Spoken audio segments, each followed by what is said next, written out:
Now that we're done talking about strawberries, we're gonna talk about bananas. Stick with me. You'll get it, because we're talking about the new mice from Pulsar, being the Xlite V3 and the Xlite V3 ES. And this may sound fluffy or sponsored here, but this is the mouse of the year. Pulsar, you got my address. Send me the check. So let's jump right into it, taking a look at the shape of the new Pulsar Xlite V3. Yeah, you're right. We really don't need to do that because it's pretty much a Zowie EC clone. Don't worry. We'll talk about shape later on in the video. You all know I love some comparisons. And number one being the weight difference, because you can see the ES has the metal scroll wheel and you got that screen on the bottom when this one is open up on the bottom. And you all know we have been weighing some strawberries lately as we put it on a scale, 42 grams. We got those final mouse strawberries here now. And I know your biggest question you're really concerned about here. Why do we have two bananas? Well, I'm going to keep my fruit weight comparison a little more fair. We're going to be testing the weight of a banana from Ecuador and then a banana from Guatemala. First, let's go and get a weight check on the regular V3 over here, slapping it on a scale. Hopefully you guys can see that. 56 grams.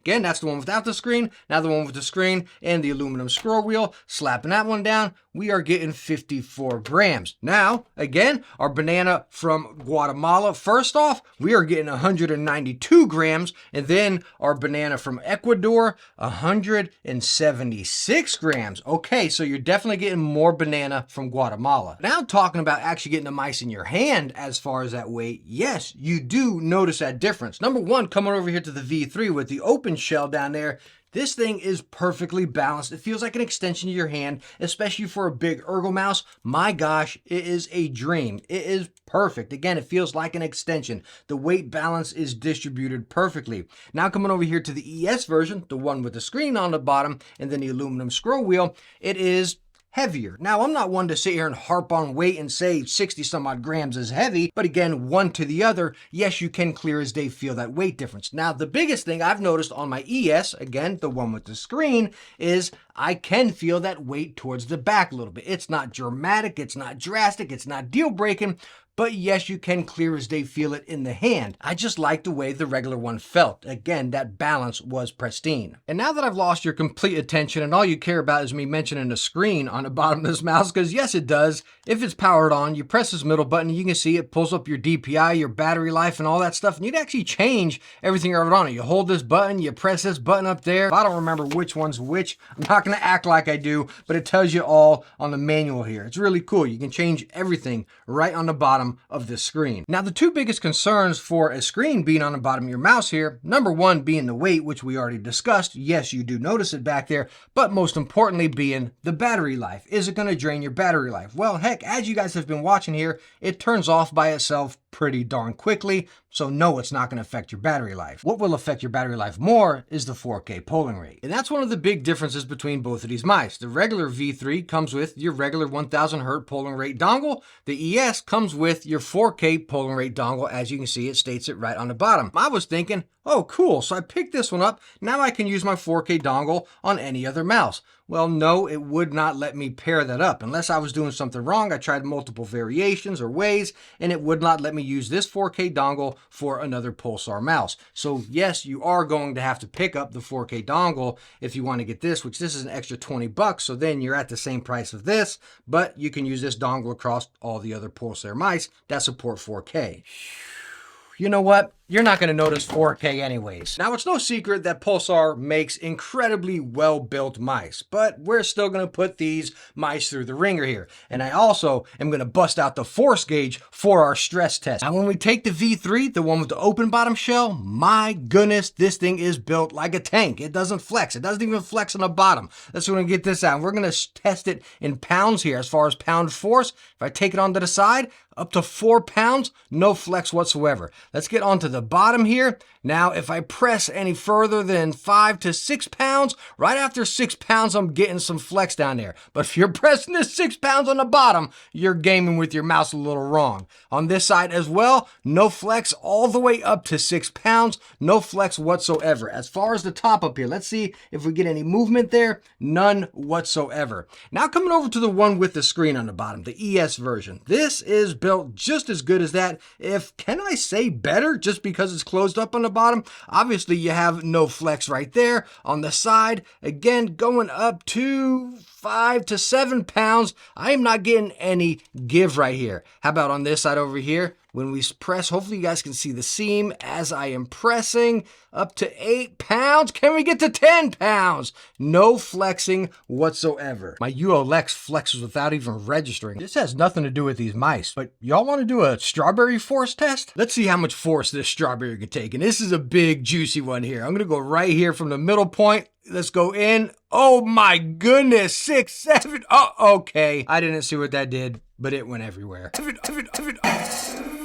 Gosh, I love science. And no, I'm not going to waste the strawberry. I totally lost focus here. Where was I even? Here, you know what? Let's talk about the cables. Why the heck would we talk about cables on a wireless mouse? Who the heck cares? Well, looking at the cables here, the one on the ES, it is clear as day thicker. You can see it's got a little sheen to it as well. It's also stiffer, but of course it's a wireless mouse, so this is like, who cares about the cables? But it's something different, so I want to mention it for you. Over here, the cable on the regular V3 is definitely much more flexible, and you see you don't have that shiny sheen to it. So again, pretty interesting. That's probably because the ES over here, when it's wired, you can get up to 8,000 polling rate. Again, 4,000 with the wireless dongle. You got to buy the separate dongle for this. So that's my guess, but I don't think you're really going to be wanting to use this cable because it is a stiffy for sure. Now, the cables are even further different. So you can see the one on the regular V3 is blue. Over here on the ES, it is red. And when you actually get into the USB-C port up here, which by the way, they both do angle, but when you get up here, you got a whole lot more ports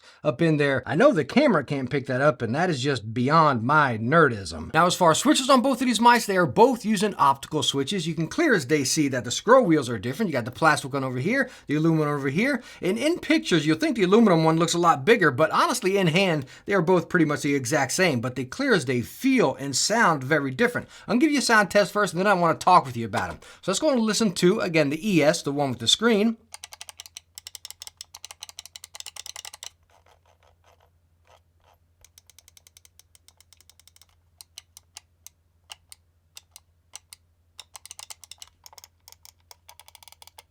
Now let's go and get the regular V3. This is, again, the open one.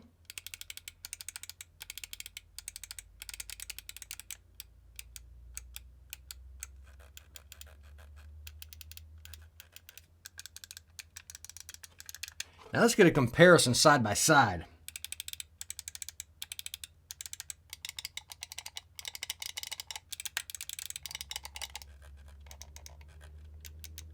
So hopefully you were able to hear that over the darn construction trucks outside, but there is no question about it, a difference here. And what you're hearing is, again, this one having the closed shell right there, so you're hearing those clicks radiate right out to you. You're hearing that snappiness right there. Over here on the V3 with the open shell, I still got strawberry stuck in my teeth. But on the open shell, you're hearing it radiate down through there, giving it a little bit more thicker of a sound because those switches aren't just pinging right out there. But as far as feel, they are pretty much the exact same. What is different is this scroll wheel up here. This is big time different. Whenever you press down on the aluminum one here, it's just bam, right to the point. Coming over here to the plastic one, it's still crispy and right there, but I'm talking millimeters here. The aluminum one just feels incredibly snappy, maybe a little bit too snappy. And that's another thing I noticed in game. Talking about that scroll wheel being very snappy, I use my scroll wheel to cycle weapons, and I would catch myself getting occasional accidental press because no joke, it is right there, which is very nice if you spam it. The other thing I noticed about this wheel here, the aluminum one,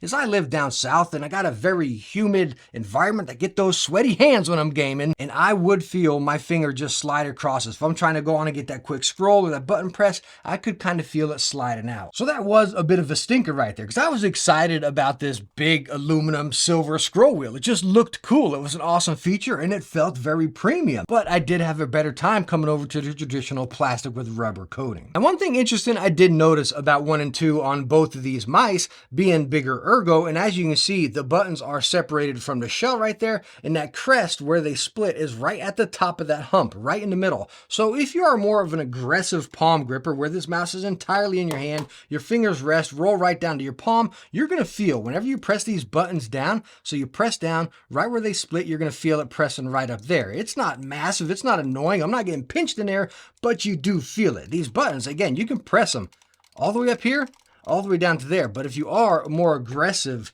palm gripper, you will feel that crest right up top. Now, as far as glide of both of these mice, I use the Lethal Gaming Gear Saturn Pro. It's softer, it's a little bit slower, and again, we're talking about an ergo mouse, so it's just slower. You're not going to be flicking, dipping like a little tiny mouse, right? And they both glide perfectly fine. It glides like an EC or a Death Adder. That's just what it does. There's no scraping, there's no dragging. It's perfectly smooth. I know we are all very familiar with the Pulsar Xlite shape, but me being an ergo fanboy, I do notice some differences from the other popular ergo mice, and I want to share that with you. Now, I always have a lot of people asking me what my hand size is, and I'm just going to throw the ruler up here, and you can see it right there, and I believe most people go from that outside knuckle to the side right there. You can see that dimension. If you go a little bit higher, I'll just give you that as well, but I think that measurement you want is right there. So talking about the Pulsar Xlite V3, getting it in the hand is definitely a bigger ergo, and I love it. As you can see, it's hit me in the side of my palm there, but with my grip, it's not really in the back of my palm. My pinkies rest right on that slight flare out there, and my thumb is locked right in there. Kind of curves right around as far as my grip.